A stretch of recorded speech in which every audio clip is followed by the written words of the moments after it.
Hello. Hello. Can you tell me what page? I'm Triguna. Sure. Page 50. I'm going to be starting from the spot where it says the charming Sufi poet, the last paragraph. Let me see. But I missed last because of. Okay. The charming Sufi. Page 50 at the bottom. Yeah. Thank So Brother Shankara said he had to go to the restroom. Yeah, I heard. So I'll wait until it's 7:30 and then. Yeah. That's nice. Yeah. Which page are we on? Page 50, the bottom paragraph, the charming Sufi. Okay.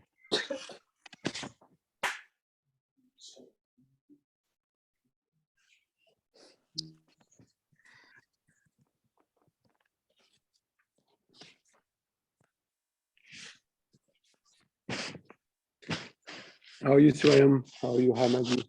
Namaste, doing fine. Namaste. Hi, Triguna ji. Hello. Namaste. Okay, it's 7:30, so I will start. Brother Shankara will come as soon as he finishes his restroom call. So I'll start with the Om Sahana Vavatu. I remember the Sanskrit, but I'm not quite sure I remember the entire English translation. But Om Sahana Vavatu Sahana Bhunaktu Sahaviryam Karavavai Tejasvinavaditamastu Ma Vidvishavahe. Om Shanti Shanti Shanti Hari Om.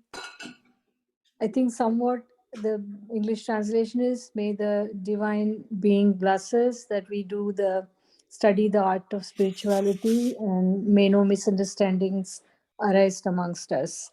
Om Shanti, peace, peace, peace. So I know I didn't translate it completely, but so, anybody else remember the exact translation? English? Okay. So I will, next time I'll pay more attention. When he says it, I think I remember and then I forget. But the Sanskrit, since I've learned from childhood, I remember that. Okay. So I will start page 50 from the part where it says the charming Sufi poet. The charming Sufi poet saint of India, Sarmad, the friend of Dara Shikoh, whom Dara's brother Emperor Aurangzeb got executed for emphasizing the universal vision of tariqah, or spiritual path and experience of the mystical Islam, over the rigid, creed-bound Sharia do's and don'ts of dogmatic Islam, sang of God giving himself to man. If I were pure, never shall I taste the sweets of forgiveness of sins. If I were holy, I would never behold the tears. O love, O mercy, O divine humility, O forgiveness, O pity and compassion. If I were pure, I should never have known thee. Would thou love one who never died for thee, or even die for the one who had not died for thee? And if God dieth not for man, and giveth not himself eternally for man, man could not exist. For man is love, as God is love. Every kindness to another is a little death. In the divine image, none can exist but by brotherhood. Sarmad faced execution like Sufi Mansoor of earlier centuries, with this song breathing the strength of divine grace and love. Ah, how merciful is he that he ordered my head to be severed from my body. From a serious headache I was suffering, he cut the matter short. The incident of Mansur was forgotten through passage of time. By ordering my crucifixion, once more he renewed the tale of great love. The touch of divine grace and the intimacy of man with God shine glowingly in the life of Brother Lawrence, the humble Christian devotee of the 17th century. And in his conversations and letters, should we wait for Brother Shankara and maybe just do the discussion on the poems or something, or should I read on? I was going to say, if somebody can, you know, Yeah, the I was meaning going, is pretty interesting. yeah, I was going to say that was a very interesting way to get rid of the headache. May, It's a very sweet maybe we poem. can read the poem once again. Yeah, But if you can translate, that's good. If not, we can read the poem once again slowly. yeah, we can do that. I'll actually start again from the charming Sufi poet. Both poems are so good. Yeah. Okay.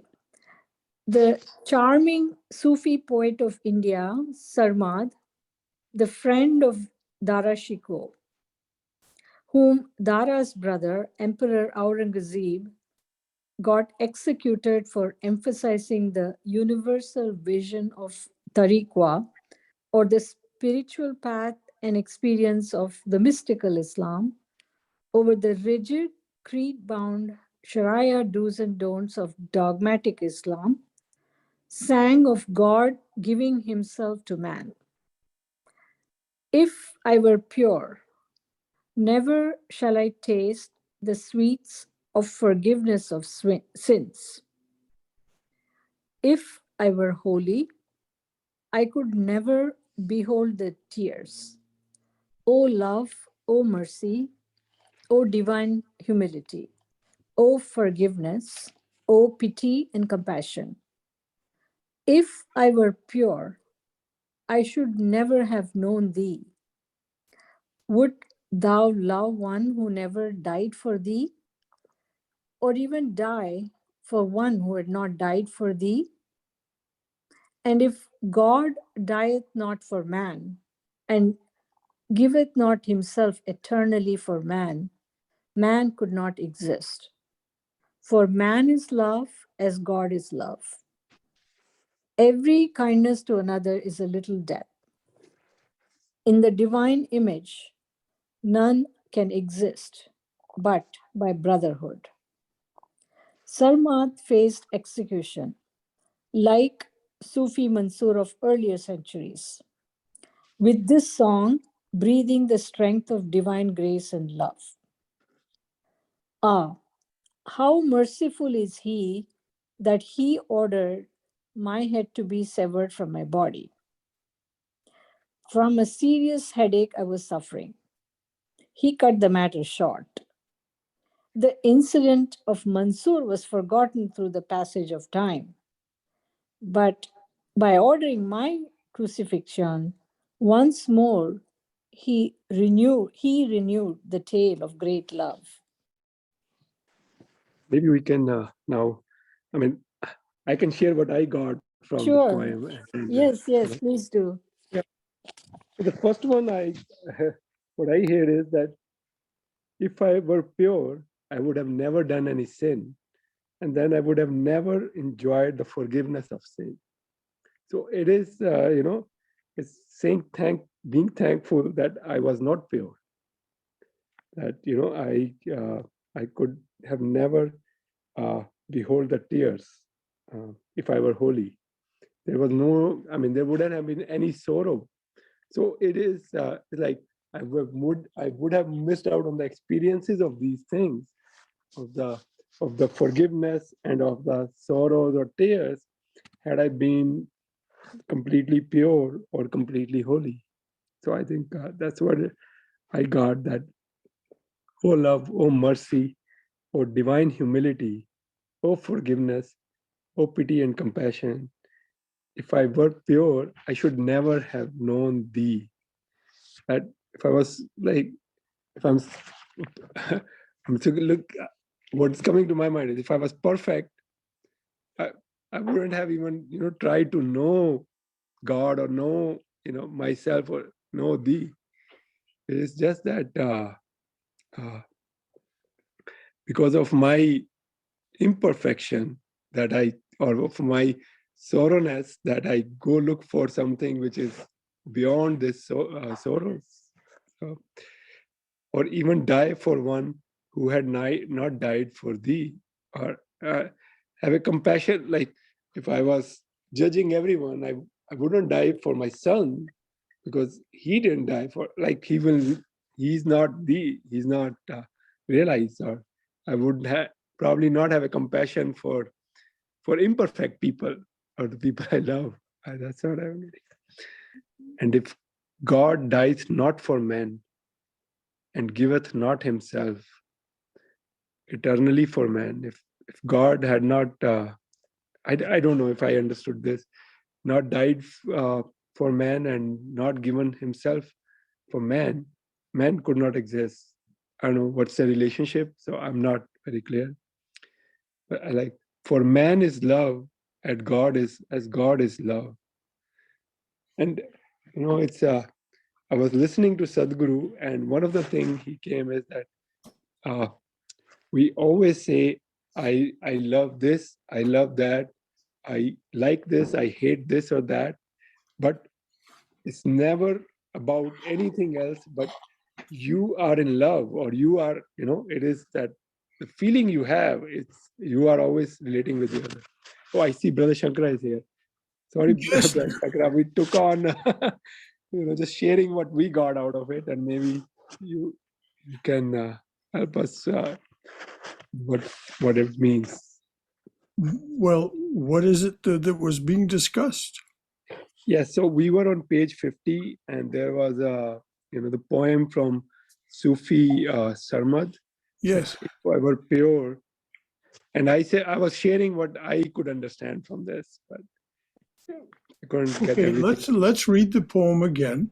Ms. Swayam, please read the poem again, and then I'll comment on what I have to say about it. Thank you, Somesh.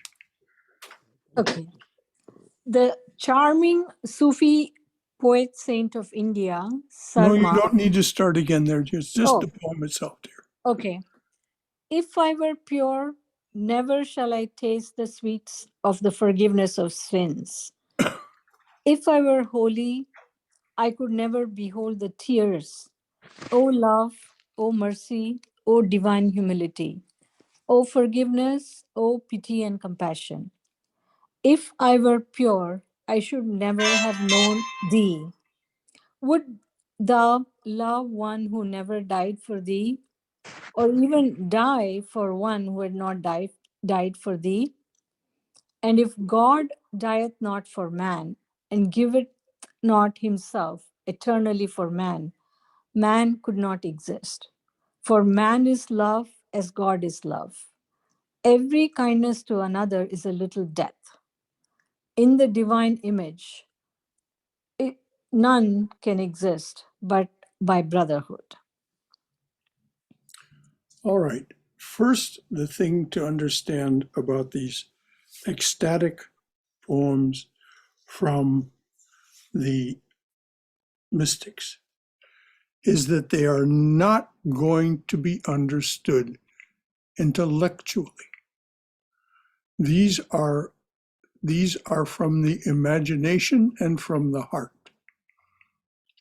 They are not of the left mind. The left mind gives them shape, but the content and the meaning is of the right mind and is of the mystical experience. So for us to want to understand it intellectually is a hopeless condition. When we hear these words, what do they call forth from us? They call forth from us an understanding of the relationship that this poet talks about between man and God. Is it the truth? It is not the truth. It is a truth. If it was the truth, that would be dogma. And there is no such thing. It simply does not exist. In the infinite truth of, and now let's just remember that word, in the infinite truth of the divine being, there can be contradictory truths. Contradictory truths. The great mystical poet Walt Whitman was once accused by a reader. He said, "Mr. Whitman, you contradict yourself." And Whitman thought about it a moment and said, "I contradict myself? Very well, I contradict myself. I contain multitudes." So does the divine being contain multitudes? Well, in one strict sense, no. There's only one. But in the sense that we experience, with both our left and right minds and our hearts, there is multitude. And these multitudes will not experience things the same way. The reason the Swami included this in here is explained in his introduction of it. So now, Swayam, please go back and read the introduction. The charming. The charming Sufi poet saint of India, Sarmad, the friend of Dara Shikoh, whom Dara's brother Emperor Aurangzeb got executed for emphasizing the universal vision of tariqah, or spiritual path and experience of the mystical Islam, over the rigid, creed-bound Sharia do's and don'ts of dogmatic Islam, sang of God giving himself to man. Okay, so the Swami is very clear. He wants to emphasize that even in Islam, he's been talking about the Gita and Christian and so on, and he's emphasizing that even in Islam is this mystical tradition, though it is not the mainstream. The mystical is never the mainstream, not in this age at least. The mystical is always an outlier. And so this man got executed because he wasn't writing and teaching about Sharia, this rigid code-bound, dogmatic aspect of Islam that is so troublesome even to the Islamic, the peoples that follow. The Sunnis and the Shiites have been battling for centuries over who's right, whose dogma is correct, which successor of Muhammad, praise his name, is the right one to follow. Just like the Christians have done. I mean, the Reformation was a bloodbath of Christianity. So all of this happens. But this man says, if I were pure, in other words, I need to be in this state of ignorance in order to taste the sweets of the forgiveness of sins of my ignorance, and so on. So this is an ecstatic cry from the heart. It is not to be understood intellectually. It is to be understood with your heart. And the more you try to understand it intellectually, the less likely you are to understand it at all. Does that make sense to you, Somesh? Yes, Brother Shankar, absolutely. Yeah. It's experiential and not intellectual. Precisely. And experience may be directly contradictory to one another. Yes. It is astounding, but it is nevertheless true. Though the saints do tend to agree on one thing, that everything is the divine and everything is divinity. in one way or another, and it's to be experienced, not to be intellectually understood. Even in our day-to-day life, so to speak, if we do make mistake that inadvertently or hurt somebody or vice versa, when there's mutual understanding and forgiveness, it actually enhances that relationship. I mean, when Ex- children fight and then they make up, they become better friends. Yes. Well, you've all heard me mention my late wife, Marjorie. My late wife and I were married for 47 years. There were some very difficult times. But what happened is our relationship became stronger and stronger over those 47 years because we stayed together, saw it through, and learned to appreciate another aspect and another depth of our companion. The brotherhood or sisterhood, brotherhood and sisterhood here, none can exist but by brotherhood. Brotherhood means, just as you said, compassion, understanding, forgiveness, all these things that he cried from the heart about. And this is the relationship in one way or another between human beings if we are to live together in love and harmony. Thank you, Somesh, for bringing this so much to the fore. And this is something when we read the mystics, we must understand my left mind is never going to understand. Aaron, the young man, Aaron Shippey, who lives here with me, most days we read some pages from something called the Punti, the portrait of Sri Ramakrishna. And what Akshay Kumar Sen, this great Bengali poet, keeps saying is, we'll never understand this intellectually. Just listen to these tales of this incarnation of God and hear what you hear, not understand what you understand. Just let it reach your heart, let it reach your right mind. And what does it call forth from your imagination?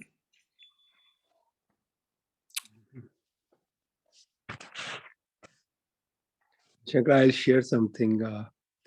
So I've been very, I would say, intellectual about, what is God, how the life works and all that thing. And always keep asking questions. And then, after getting engaged with you and, everyone here, so the time, suddenly the questions didn't become any important. And I just became like, everything is revealing itself slowly. And I don't have to go look for any question. It's just that it I can I would say admire the beauty of the whatever is revealing rather than trying to poke into how it is happening. So I think Wonderful. that's Wonderful, Somesh. Good. All of the avatars tell us, become childlike. mm, Even Zen Buddhism, as austere as it is, says have a beginner's mind, which is essentially a child's mind.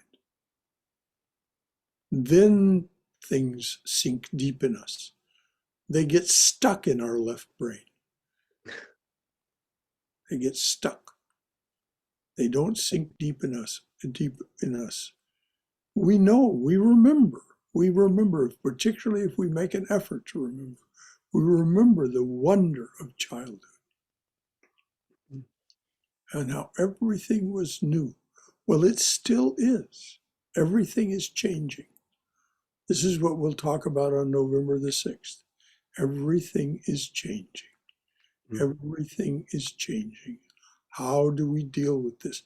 Now in November, we'll talk about it from the Bhakta's perspective, from the perspective of Bhakti Yoga. Mm. We've been talking about it from the perspective this month of Jnana Yoga, which is an austere path. So thank you so much. Thank you for being honest and straightforward and sharing with us as you do, because it's very meaningful to us that this is working for you. Absolutely. Not just me, to all of us. We all care for you. Yes. No, I'm thankful to everyone.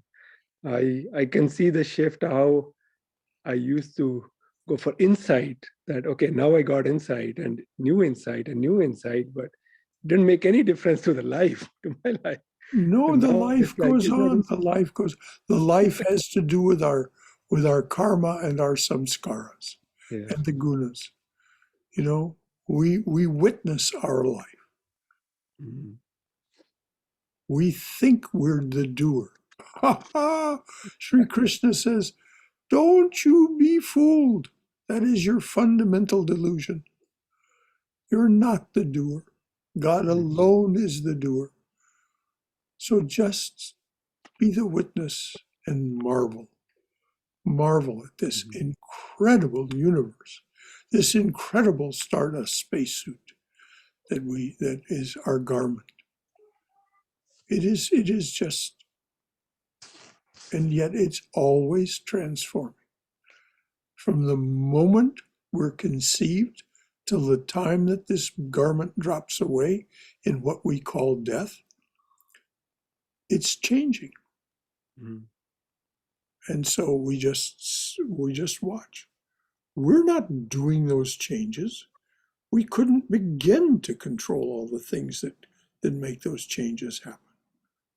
I mean, what's going on just in this Stardust spacesuit, let alone the universe, is simply beyond the comprehension of our left mind.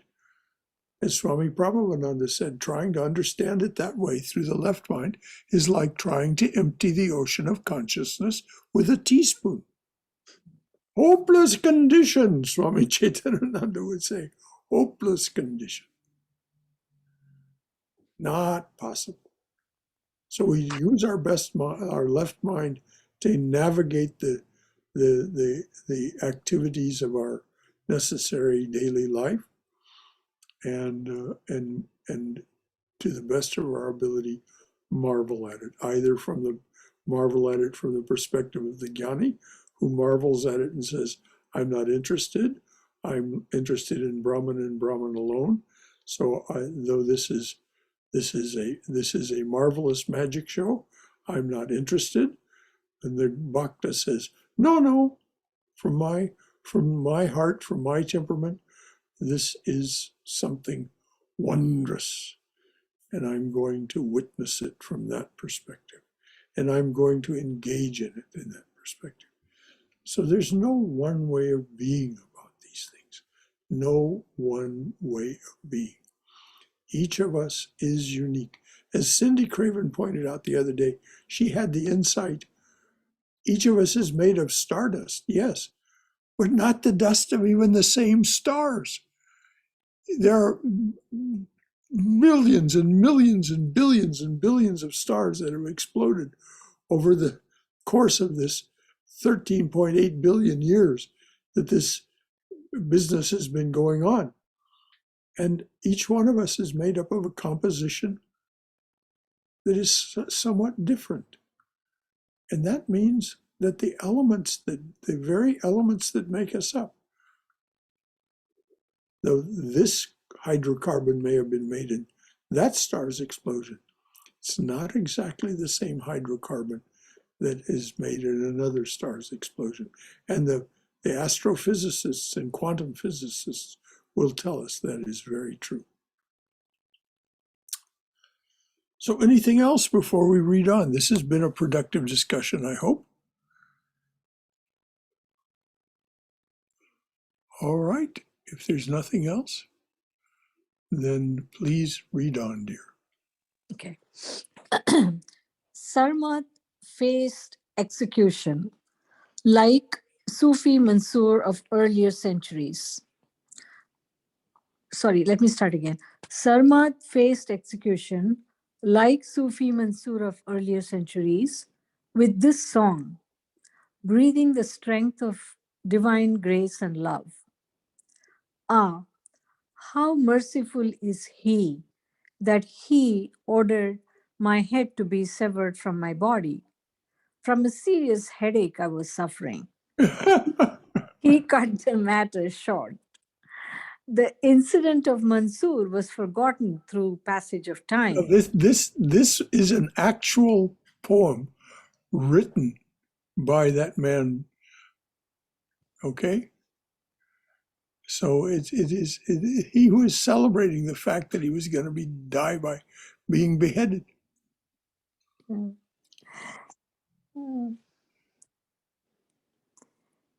Okay, the incident of Mansoor. The incident of Mansoor was forgotten through the passage of time. By ordering my crucifixion, once more he renewed the tale of great love. The touch of divine grace and the intimacy of man with God shine glowingly in the life of Brother Lawrence, the humble Christian devotee of the 17th century. Do we want to discuss that other poem before we move on to Brother Lawrence's If, life? if you wish to, dear, if there's anything that you would like to say, obviously something has struck you. What else would you like to have said or commented on about that? Oh, I was remembering what Socrates said as he was about to drink the hemlock, and I may not be quoting it 100% right, but something to the effect he tells the ones that are, going to put him to death that uh, the time has come for us to go. I go to death and you go to live. Which one of us will have? That's the word I forget. Which one of us is going to have, the more rewarding, The best of it. Which of the us best is of going to have the best of it? best of it? God only knows. Something like that. So what was he doing? He was practicing his Socratic method. Right to the very end of his life, he was putting a challenging question to his students, though they were insisting that he no longer teach because of his. Oh no, we don't want to go down that path about Socrates. But this is a very important thing. They don't see it the way we see it. And so he's inviting those who are insisting on his death. Which of us is going to have the best of it? Okay? The touch of divine grace and the intimacy of man with God shine glowingly in the life of Brother Lawrence, the humble Christian devotee of the 17th century. And in his conversation and letters, I engaged in a religious life only for the love of God. And I have endeavored to act only for him. Whatever becomes of me, whether I be lost or saved, I will always continue to act purely for the love of God. That when an occasion of practicing some virtue offered, he addressed himself to God, saying, Lord, I cannot do this unless thou enablest me. And that then he received strength more than sufficient. That Now when notice that he says when he was practicing some virtue offered, when he was challenged to practice some virtue offered, he addressed himself to God, saying, Lord, I cannot do this unless thou enablest me. He's praying. And that's exactly what Swami Swahananda used to do. Courage art thou. Endow me with that courage. Fortitude art thou. Share with me that fortitude. Whatever virtue he was saying, you, Lord, you give me the energy, the strength, the capability. Enable me. It's exactly this. It just echoes exactly what Brother Lawrence is saying here. So this, he's just, the Swami Ranganathananda is subtly recommending to us, let this be our prayer. Lord, I cannot do this unless thou enablest me. And that then he received strength more than sufficient.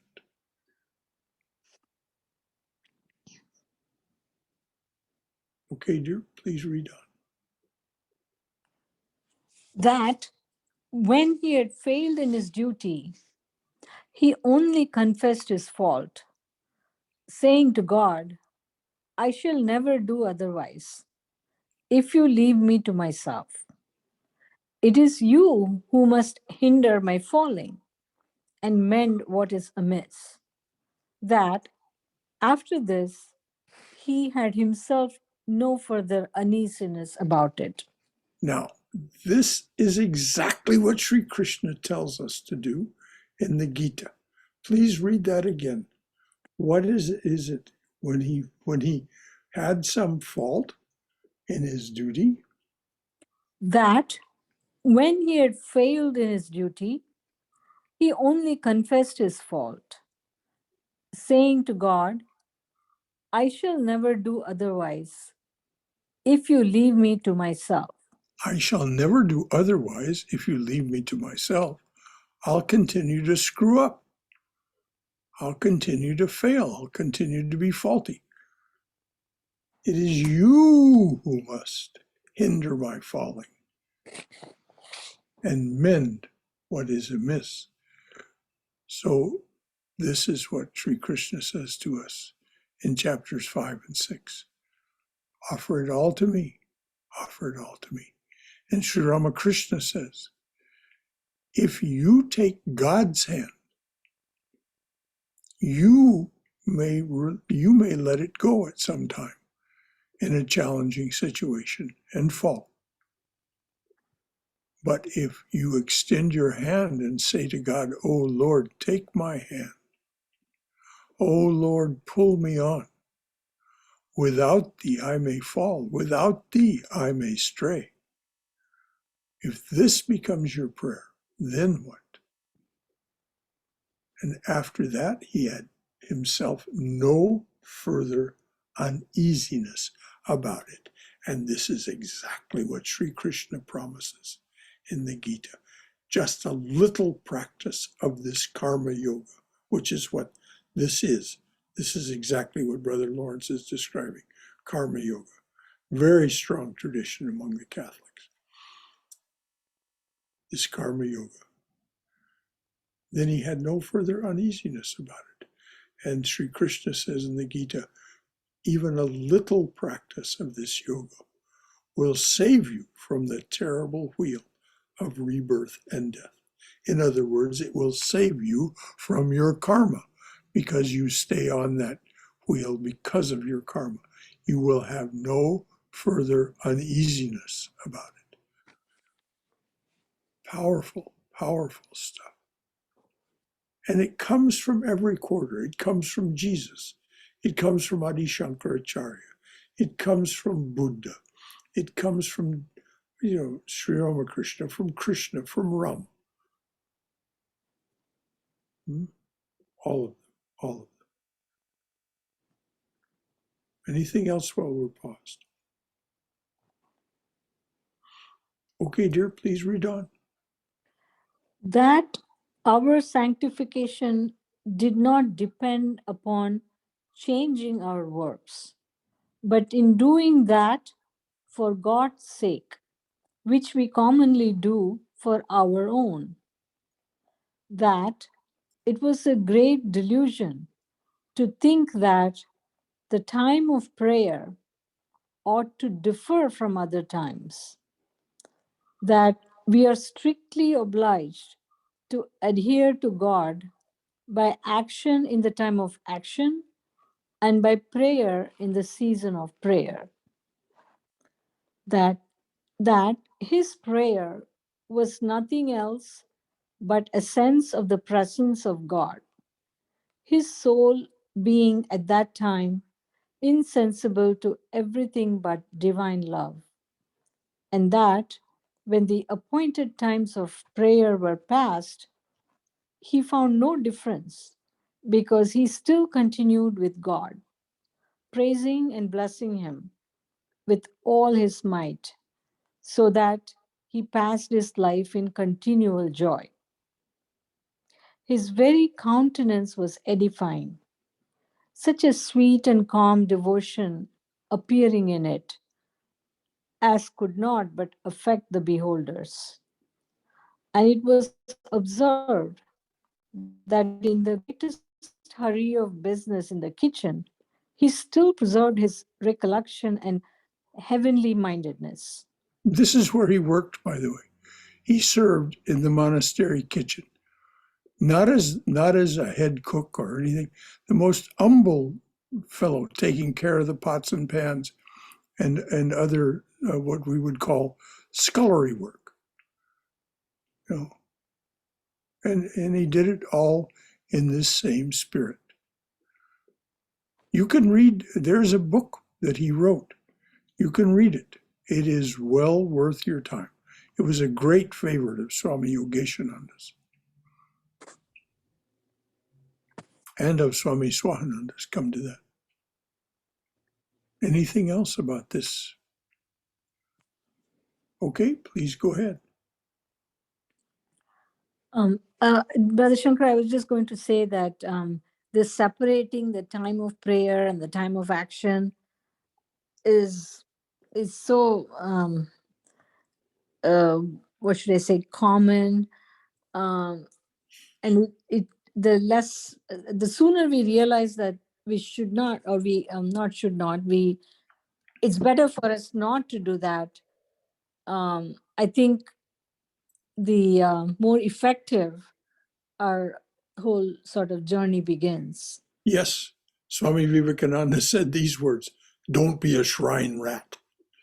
Don't be a shrine rat. Don't sit there on your cushion all day long. Get up, work.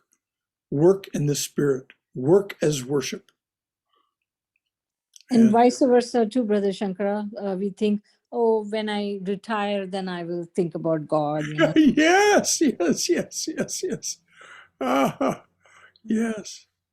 Yes, you're right, dear. We have that fantasy that we can tend to it later.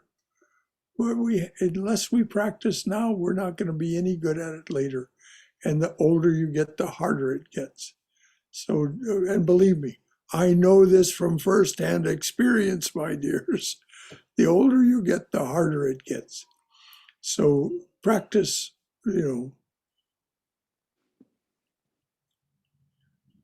50 years ago was when I came to Swami Prabhupada, February of 1973. And I'm so glad that all those years passed.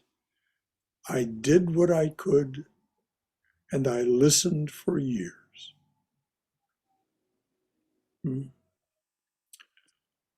Because now I can take refuge in all that. So you're right, Swami. We cannot wait. Arise, awake now, and stop not till the goal is reached. And each of us will have our own perfect time. But if we keep kind of putting it off, as the Swami Ranganathananda pointed out about St. Augustine, if he says, give me, continence and celibacy, but not yet. So if we say, well, give me devotion, but not yet, I don't want to be distracted from my worldly pursuits by having too much madness for God. Oh my goodness, hopeless condition.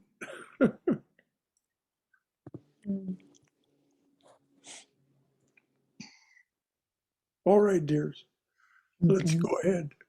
Okay. The time of business, said he, does not with me differ from the time of prayer. And in the noise and clatter of the kitchen, while several persons are at the same time calling for different things, I possess God in as great tranquility as if I were upon my knees at the Blessed Sacrament. Now, read that statement again. This is exactly the perfect karma yogi. The time of business, said he, does not with me differ from the time of prayer. The time of business, said he, does not differ with me. Sorry. The time of business, said he, does not with me differ from the time of prayer. And in the noise and clatter of the kitchen, while several persons are at the same time calling for different things, I possess God in as great tranquility as if I were upon my knees at the Blessed Sacrament. And those people who knew him and worked with him said this was the absolute truth. That was, he did not, several people calling, Lawrence, I need this pot. I need you to scrub this pot right away. He lived in a big monastery, lots of monks. The kitchen was a very busy place and a noisy place, as he said. And he maintained that tranquility and his sense of the divine presence as if I were upon my knees at the Blessed Sacrament. Can this be true for you? Yes, in your own way, it can be true for you. You won't be like Brother Lawrence. You will resemble Brother Lawrence if you practice karma yoga in that sincere way. But Krishna says, holiness itself will transform you into the perfect example of that.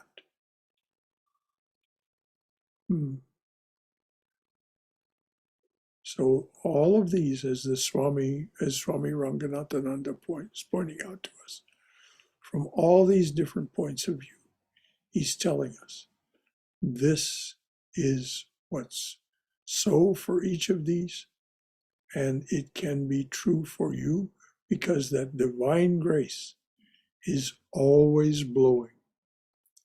You have only to unfurl your sails. Any comments or questions? Okay, we've got a while yet. Let's go ahead.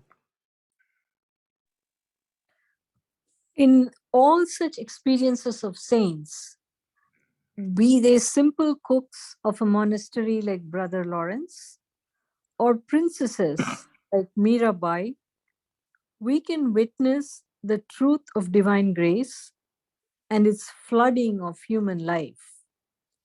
One of the most oft quoted verses on the impact of divine grace on human life is what occurs among the group of 9 verses known as Gita Dhyana Shlokas, Gita meditation verses. I salute Madhava, Sri Krishna, the embodiment of supreme bliss, whose grace makes the dumb eloquent and the lame cross mountains. Now, this was said of Sri Krishna, and this is exactly what Christ did in his life. Thousands of years later, or depending on when you think Krishna lived, Christ made the dumb eloquent and made the lame get up and walk. That man that he caused to get up and walk had the strength to cross the mountains if he needed to. This is, so please read that again, Swayam. Each of these things deserves some sweet attention.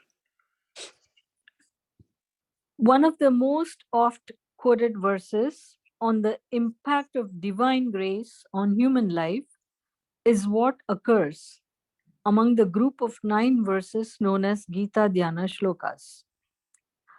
I salute Madhava, Sri Krishna, the embodiment of supreme bliss, whose grace makes the dumb eloquent and the lame cross mountains. The nature of Purushkara or self-effort and Bhagavad Kripa or divine grace and their place in man's spiritual life are brought out lucidly through the illustration of gardening by Saint Teresa of Avila in a beautiful passage in her autobiography. The beginner must think of himself as of one setting out to make a garden in which the Lord is to take his delight. Yet in soil most unfruitful and full of weeds. His Majesty uproots the weeds and will set good plants in their stead. Let us suppose that this is already done, that a soul has resolved to practice prayer and has already begun to do so. We have now, by God's help, like good gardeners, to make these plants grow and to water them carefully so that they may not perish, but may produce flowers which shall send forth great fragrance to give refreshment to this Lord of ours, so that he may come often into the garden to take his pleasure and have his delight among these virtues. Let us now consider how this garden can be watered so that we may know what we have to do, what labor it will cost us, if the gain will outweigh the labor, and for how long this labor must be borne. It seems to me that the garden can be watered in 4 ways. By taking the water from a well, which costs us great labor, or by water wheel and buckets, when the water is drawn by a windlass. I have sometimes drawn it this way. It is laborious than the others and gives more water. She's put that in parentheses. It is less laborious. It is Less laborious than the other and gives more water. Or by a stream or a brook, which waters the ground much better, for it saturates it more thoroughly. There is less need to water it often, so that the gardener's labor is much less. Or by heavy rain, when the Lord waters it with no labor of ours, a way incomparably better than any of those which have been described. Now, notice that those italics are by the Swami. It says italics, not by the author. So read that italicized part. The part that the Swami regards as so important. Yeah. This is the way that we want it to have happen, which is what Brother Lawrence was praying for. If I'm going to, make this garden grow properly, Lord, and be virtuous. It's not by my efforts. I don't have the strength. I don't have the strength to dig a well or monkey around with a water wheel, or for that matter, do what's necessary to water it from a brook from time to time. But if you do it, if I see that it is you who is doing it, what does Saint Teresa say? Or by heavy rain, when the Lord waters it with no labor of ours, a way incomparably better than any of those which have been described. which is the way that the avatars do it for us. They come to sacrifice themselves, sacrifice their life on our behalf. How great, well, oh merciful, if we take any hold upon God in our prayer, it is by thy grace alone, since all thine austerities were practiced for our sake. This is what Swami Vivekananda wrote about Sri Ramakrishna, but it could be said of Christ, it could be said of Krishna. They did not practice their austerities for themselves. They need nothing.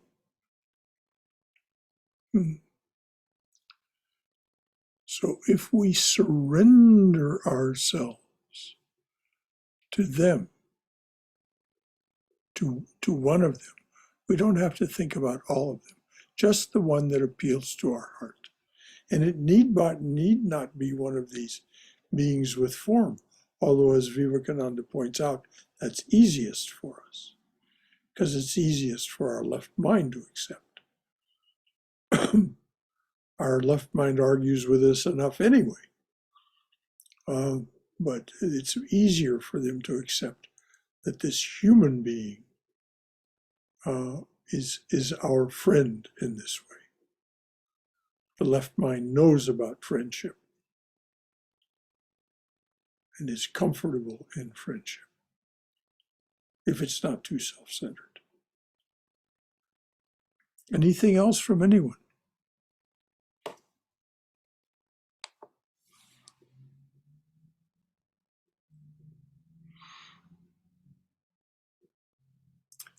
Okay, let's read this last little bit about the Confessions of Saint Augustine. In his great book, The Confessions of Saint Augustine, this outstanding Christian mystic who lived during the 4th, 5th century after Christ, describes in a vivid and fascinating passage his conversion to a God-centered life from a life of agnosticism and sensual dissipation. Dissipation. Sensual dissipation, and the part played in that spiritual transformation by his own intellectual and spiritual efforts and struggles. His loving mother Monica's prayers on behalf of her gifted but worldly son, and the shower of divine grace. In his experience of grace, we are able to recognize the vital place of self-reliance and the keen struggle to be grace-worthy, what Sri Ramakrishna calls vyakulta, yearning, and the true nature of that beautiful experience of conversion. Let's all hold that word yearning to our hearts and let our hearts yearn. So start that sentence again, please, dear.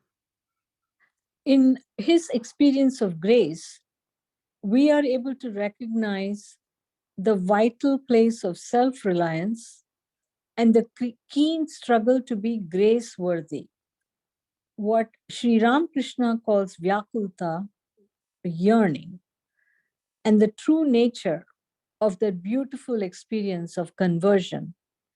as understood in the science of religion. Unlike the political hunting and head counting, which it has degenerated into in his own Christianity and some other ethnical religions. Confessing to God and addressing Him, Augustine writes in a moving poetic prose passage of his book. It's almost 8:30, Brother Shankara. Should I Yeah. read? Yeah, go ahead and read that, and then that's where we'll start again next week with this passage. But let's read it all because it's a wonderful way to end. Okay. And now, from my hidden depths, my searching thought had dragged up and set before the sight of my heart the whole mass of my misery. Then a huge storm rose up within me, bringing with it a huge downpour of tears, so that I might pour out all these tears and speak the words that came with them. I rose up from Alypius. Solitude seemed better for the business of weeping, and went further away, so that I might not be embarrassed even by his presence. This was how I felt, and he realized it.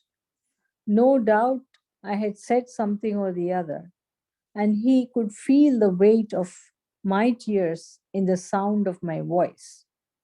And so I rose to my feet, and he, in a state of utter amazement, remained in the place where we had been sitting. I flung myself down on the ground, somehow under a fig tree, and gave free rein to my tears. They streamed and flooded from my eyes, an acceptable sacrifice to thee. And I kept saying to you, not perhaps in these words, but with this sense, and thou, O Lord, how long, Lord, wilt thou be angry forever? Remember not our former iniquities. For I felt it was these which were holding me fast. And in my misery, I would explain, how long, how long this tomorrow and tomorrow? Why not now? Why not finish this very hour with my uncleanness? So I spoke, weeping in bitter contrition of my heart. Suddenly a voice reached my ears from a nearby house. It is the voice of a boy or a girl, I don't know which. And in a kind of sing-song, the words are constantly repeated. Take it and read it. Take it and read it. At once my face changed, and I began to think carefully of whether the singing of words like these came into any kind of game which children play. And I could not remember that I had ever heard anything like it before. I checked the force of my tears and rose to my feet, being quite certain that I must interpret this as a divine command to me to open the book and read the first passage which I should come upon. For I had heard this about Antony. He had happened to come in when the gospel was being read, and as though the words read were spoken directly to himself, had received the admonition, Go, sell all thou hast, and give to the poor, and thou shalt have treasure in heaven, and come and follow me. And by such an oracle, he had immediately converted to you. So I went eagerly back to the place where Alypius was sitting, since it was there that I had left the book of the apostle when I rose to my feet.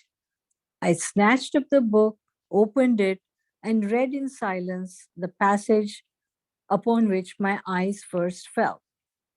Not in rioting and drunkenness, not in chambering and wantonness, not in strife and envying, but put ye on the Lord Jesus Christ, and make not provision for the flesh in concupiscence.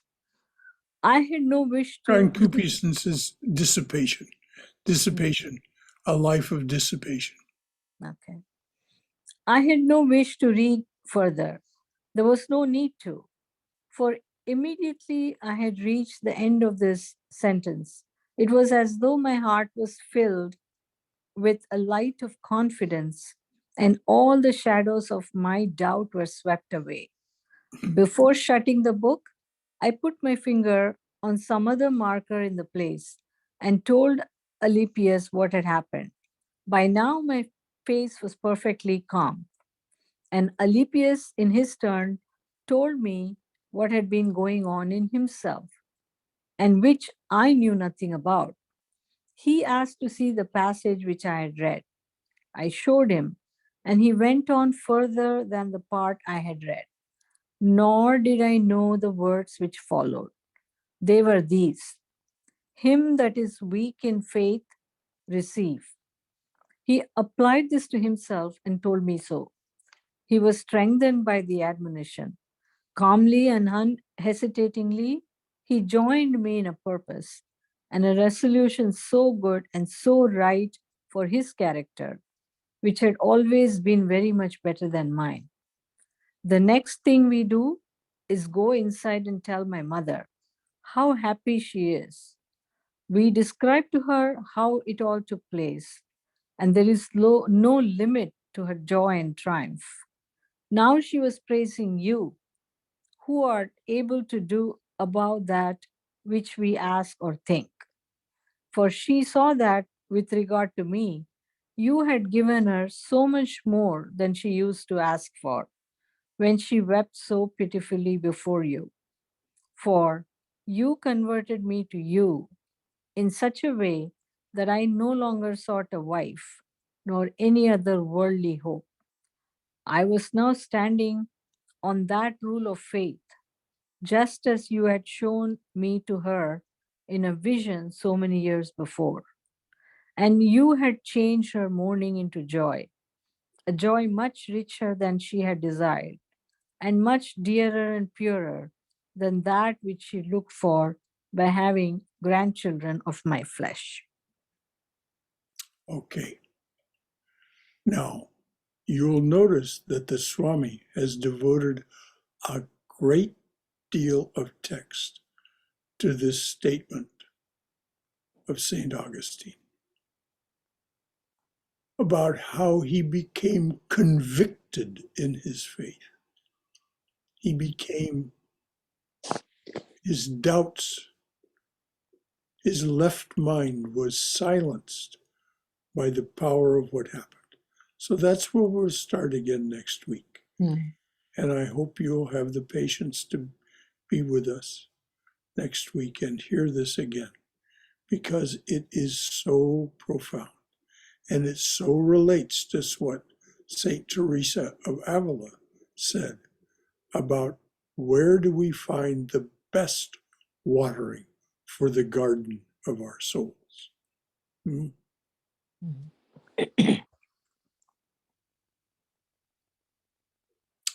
Any final comments or questions from anyone?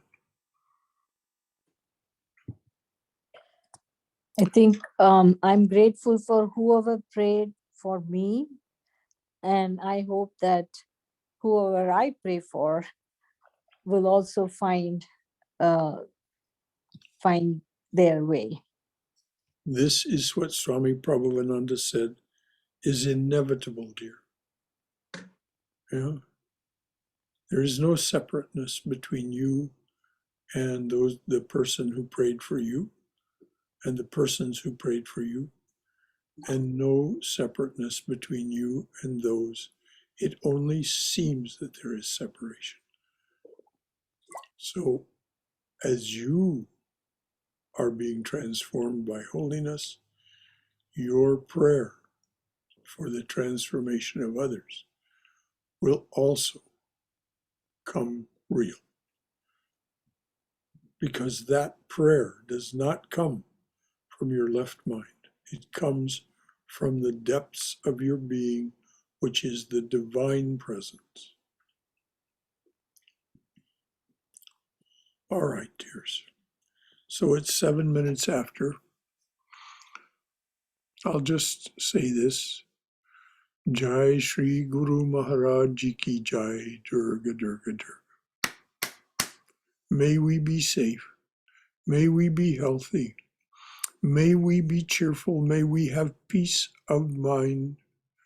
May we go forward in the loving and protective embrace of the Divine Being as our mother and father. By the way, we had a very successful and productive board meeting tonight. It was very sweet. And I'm very pleased to say that Swami was nominated for and elected to our board of trustees. And she has agreed to become our secretary, which we needed a secretary.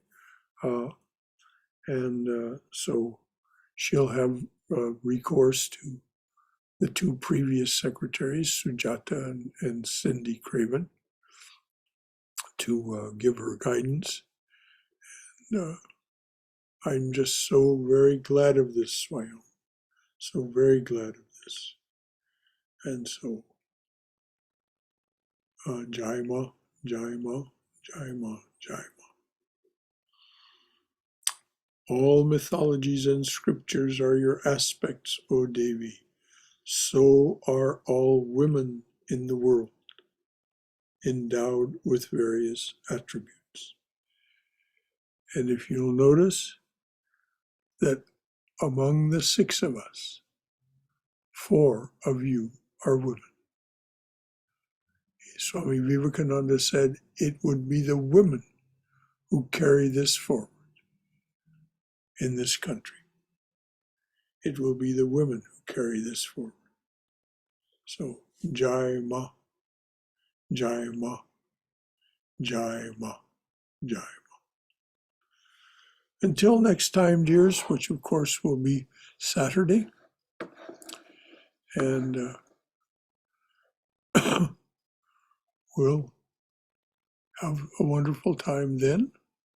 And then on Sunday, we will talk about Halloween and the fall festivals, which our Halloween, traces directly back to the worship of Mother Kali. Our Halloween is practiced here. Monday will be Halloween. Sunday we'll talk about Halloween and the fall festivals. And I think you'll find it fascinating how the Halloween is directly related to Mother Kali. Any final thought from anyone else? All right, dears. Thank you, Shankara. Good night, everybody. And again, Swayam, thanks for agreeing to join the board and serve as secretary, and of course, for your wonderful reading of this text.